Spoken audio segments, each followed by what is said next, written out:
Hello दोस्तों, आप सभी का स्वागत है साइंस बैच पे।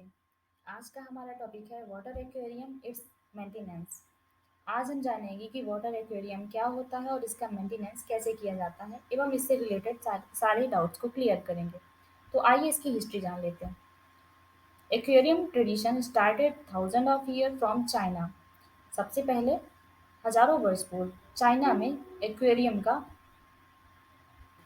ट्रेडिशन स्टार्ट हुआ। The first aquarium was built in England 1853. England scientist Henry goose have name aquarium. सबसे पहले 1853 में इंग्लैंड में एक्वेरियम नाम दिया गया। जिन्हों जिन्होंने नाम दिया उनका नाम था हेनरी गूस। नेक्स्ट टॉपिक पे बात करते हैं व्हाट इज एक्वेरियम। एक्वेरियम होता क्या है? An aquarium is a glass container which display the aquatic organism in a simulated nature environment by including aquatic plants, rocks, gravels, artificial decoratives, etc. Aquarium एक glass का container होता है जो जलीय पौधों, बजरी, आर्टिफिशियल डेकोरेटिव्स आदि से सिमुलेटेड नेचर इन्वायरमेंट जलीय जीवों को प्रदर्शित किया जाता है। एक्वेरियम के अंदर पानी में फिजियोकेमिकल एवं बायोलॉजिकल पैरामीटर्स का मेंटेनेंस बहुत इंपॉर्टेंट होता है। एक्वेरियम में विभिन्न प्रकार के उपकरण की आवश्यकता होती है, जो कि aeration control, water control, temperature control, simulated organic matter control करते हैं। एक्वेरियम में मछलियों को खिलाते समय अत्यंत सावधानी बरतनी चाहिए। ओवरफीडिंग जो होती है वो मछलियों के लिए हानिकारक होती है। अगले टॉपिक की बात करते हैं selection of the tank. A tank with a water capacity of 125 into 2050 litre the most conventional. 125 से 250 लीटर की क्षमता वाला टैंक सबसे पारंपरिक होता है। इसका आकार 80 सेंटीमीटर 18 इंटू 14 इंटू 40 सेंटीमीटर होता है। घर में रखे जाने वाले एक्वेरियम का सबसे लोकप्रिय आकार 60 सेंटीमीटर इंटू 30 इंटू 40 सेंटीमीटर होता है। एक्वेरियम के टैंक को आमतौर पर लंबाई गुणे चौड़ाई गुणे ऊंचाई के रूप में मापा जाता है। बेसिकली जो एक्वेरियम का आकार होता है वो काफ़ी हद तक जगह की आवश्यकता और उपलब्धता पर निर्भर करता है। जितना बड़ा स्पेस होगा आप उतना बड़ा एक्वेरियम रख सकते हैं। टैंक अनेक प्रकार के साइज के आते हैं। For example metal frame tank, flexi glass tank, etc. Next बात करते हैं टाइप ऑफ एक्वेरिया। एक्वेरिया जो होते हैं अर्थात एक्वेरियम वो कितने प्रकार के होते हैं? तो इन्हें हम दो टाइप से डिवाइड करते हैं। पहला फ्रेश वाटर एक्वेरियम, दूसरा मराइन वाटर। फ्रेश वाटर जो नॉर्मल अच्छे पानी में पाए जाते हैं, मराइन वाटर अर्थात जो समुद्र के पानी में पाए जाते हैं जी, उन्हें मराइन वाटर कहते हैं। अब हम बात करते हैं एक्वेरिया बॉटम की। The best in aquarium is known as bottom. यानी जो एक्वेरियम का बेस होता है उसे बॉटम कहा जाता है अर्थात तल। Over this base aquaria bed is prepared the service following two basic topics. First, to make the fish feel more at home, and second, to provide the growing medium for aquatic plants. जैसा कि आप सभी जानते हैं कि अगर कोई मछली है और अगर हम उसे एक्वेरियम में रख रहे हैं तो उसे कम से कम अपने घर की तरह फील हो, इस तरह से उसके तल को क्रिएट किया जाता है या फिर ऐसे डिज़ाइन किया जाता है या फिर कुछ ऐसे डेकोरेटिव टूल्स रखे जाते हैं जैसे सेल्स हो गई, जिसकी वजह से उसे एकदम घर वाली फीलिंग आए। और दूसरा, जो प्लांट्स लगाते हैं हम उसको ग्रो करने के लिए कहीं ना कहीं किसी एक मीडियम की आवश्यकता होती है। इसके लिए हम उसमें तल बनाते हैं या फिर उसमें सैंड वगैरह डाल के, सेल्स डाल के, जिसकी वजह से प्लांट भी ग्रो हो और मछलियों को भी सही लगे।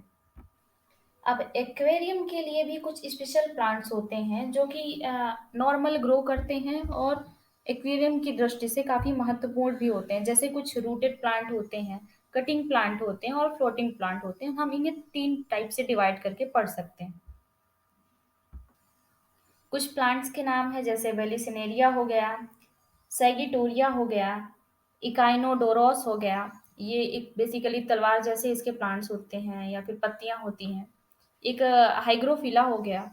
इस तरह से कुछ प्लांट्स होते हैं जो एक्वेरियम में ग्रो करवाए जाते हैं या फिर उनको डेकोरेट किया जाता है। हमारा नेक्स्ट टॉपिक है एक्वेरिया फ़िल्टर। बेसिकली एक्वेरियम में फ़िल्टर काफ़ी महत्वपूर्ण होता है, क्योंकि उसमें जो कुछ भी वेस्ट मटेरियल होता है, वो कहीं न कहीं फ़िल्टर के थ्रू ही फ़िल्टर किया जाता है। अब फ़िल्टर भी कई प्रकार के होते हैं, जैसे मैकेनिकल फ़िल्टर हो गया, केमिकल फ़िल्टर हो गया, बायोलॉजिकल फ़िल्टर हो गया। बेसिकली अमोनिया और नाइट्रेट जैसे हानिकारक पदार्थ जो होते हैं, जो मछलियों के उत्सर्जन के फलस्वरूप उत्पादित किए जाते हैं या फिर मछलियों से उत्पादित होते हैं और वो पानी में जमा होने से पानी को गंदा कर देते हैं, जो मछलियों के लिए काफ़ी ज़्यादा हानिकारक होता है। इसलिए फ़िल्टर का उपयोग किया जाता है। हम इसे ईज़ी लैंग्वेज में समझ सकते हैं और 3 टाइप के मैंने आपको फ़िल्टर बता दिए। एक मैकेनिकल फ़िल्टर हो गया, केमिकल फ़िल्टर हो गया और दूसरा तीसरा बायोलॉजिकल फ़िल्टर।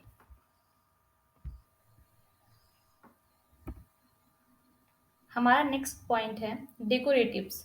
बेसिकली अगर किसी एक्वेरियम को काफ़ी सुंदर या फिर सजावटी बनाना है तो उसमें कुछ ना कुछ डेकोरेशन काफ़ी इम्पोर्टेंट होता है। इसका सबसे बड़ा महत्व है देखने में काफ़ी खूबसूरत लगता है।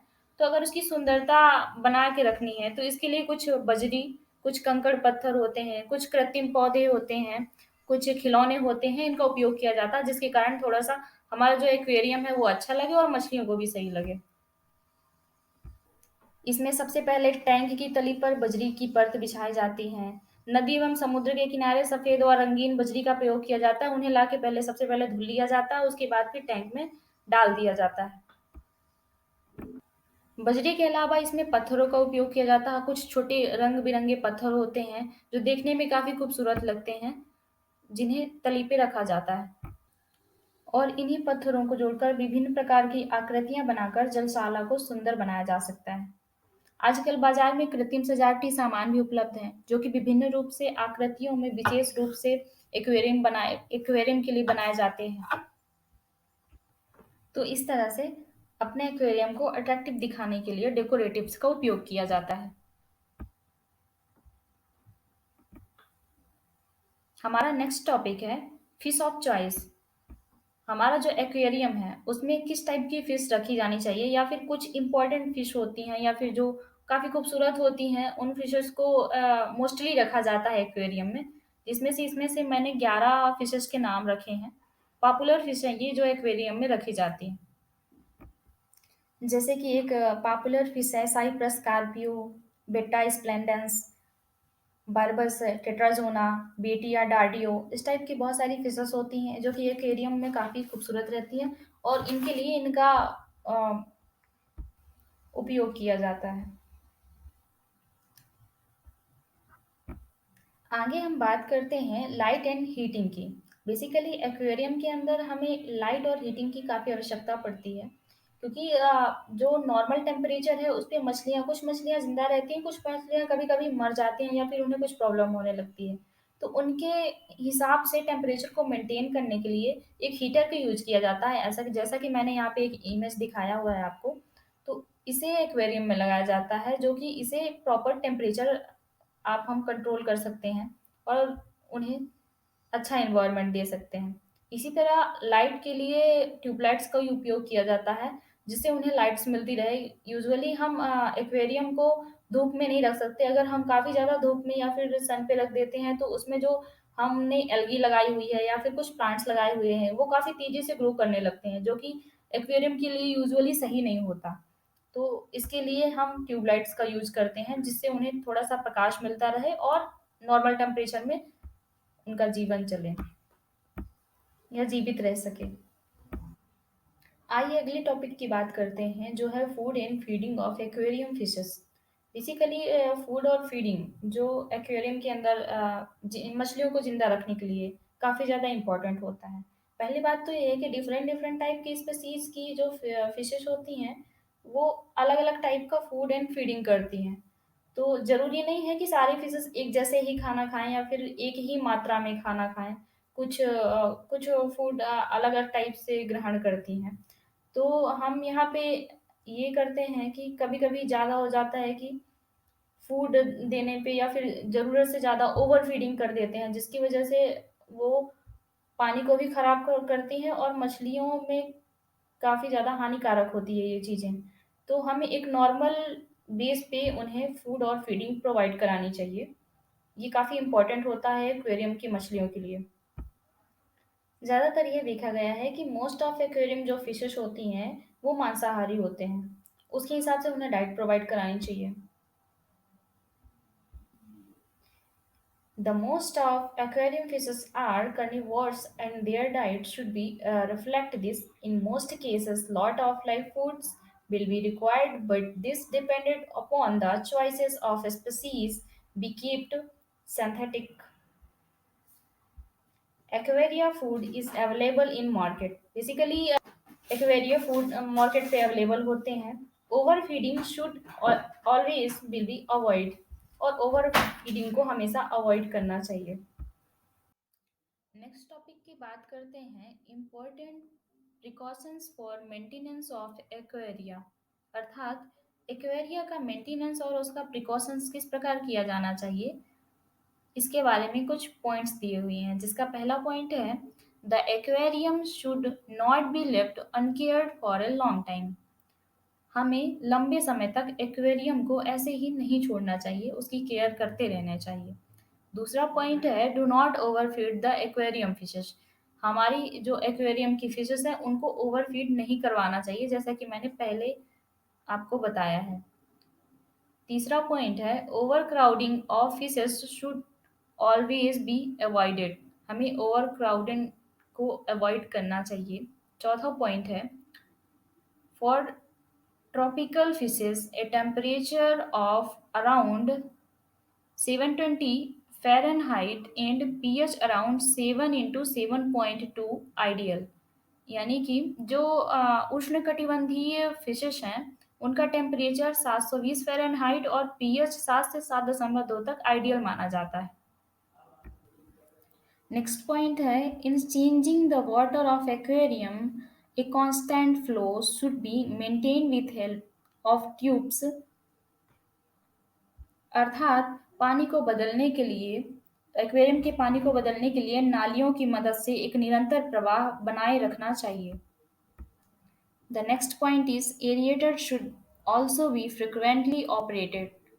इसके बाद नेक्स्ट पॉइंट है, fishes should be subjected of KMNO4 or CuSO4 both before keeping them in aquarium. Aquarium में मछलियों को डालने से पहले KMNO4 और CuSO4 के घोल से उन्हें नहलाना चाहिए, उसके बाद एक्वेरियम में डालना चाहिए। The next point is, aquarium should be filled by water to about 3/4 of this capacity. मछलियों से 3 से 4 गुना ज़्यादा इसके अंदर पानी डालना चाहिए।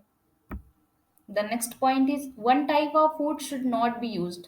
एक ही टाइप का फूड उन्हें नहीं खिलाना चाहिए, डिफरेंट डिफरेंट टाइप के फूड खिलाने चाहिए। The next point is, infected fishes should B immediately removed. जो इन्फेक्टेड फिशेज उनको इमीडिएटली रिमूव कर देना चाहिए और अलग कंटेनर में रख देना चाहिए, नहीं तो उससे और भी मछलियाँ प्रभावित हो जाएंगी और सारी मछलियाँ बीमार पड़ जाएंगी या फिर उनको भी उस टाइप के इन्फेक्शंस हो जाएंगे। The last point is, an aquarium should always be provided with a cover. Basically अपने एक्वेरियम को हमेशा कवर करके रखना चाहिए, जिससे उसमें धूल मिट्टी वगैरह कुछ ना पड़े और मछलियां भी सुरक्षित रहें। तो इस तरह आज का हमारा टॉपिक खत्म होता है। आई होप आपको ये वीडियो अच्छा लगा होगा। धन्यवाद।